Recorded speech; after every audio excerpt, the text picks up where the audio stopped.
એક ચોરને શોધવા માટે દાહોદમાં પોલીસે કર્યો થર્મલ ઇમેજ નાઇટ વિઝન ડ્રોનનો ઉપયોગ।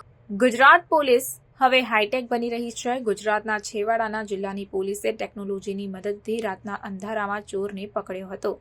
થર્મલ નાઇટ વિઝન કેમેરાના મદદથી જંગલમાં ચોરી કરીને ભાગતા ચોરને પોલીસે પકડી પાડ્યો હતો।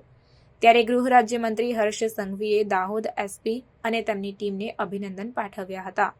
દાહોદ એસપી અને તેમની ટીમની ઉત્કૃષ્ટ કામગીરી બદલ અભિનંદન પાઠવ્યા હતા। ત્યારે હર્ષ સંઘવીએ ટ્વીટ કરીને જણાવ્યું કે આ ઉત્કૃષ્ટ શોધ બદલ ડીએસપી દાહોદ અને તેમની ટીમને અભિનંદન આપતા અમને ગર્વ છે।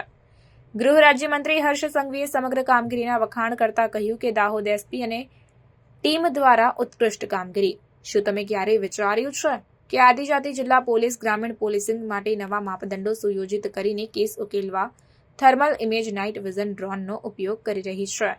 ગઈકાલે એક મંદિરનો ચોર ગાઢ જંગલમાં ભાગી ગયો હતો, પરંતુ ડીએસપી દાહોદ અને ટીમે તેને ભાગવા દીધો ન હતો। તેઓએ ગુનેગારને ટ્રેક કરવા અને પકડવા માટે thermal image night vision drone તૈનાત કર્યા। આ ઉત્કૃષ્ટ શોધ બદલ ડીએસપી દાહોદ અને તેમની ટીમને અભિનંદન આપતા અમને ગર્વ છે।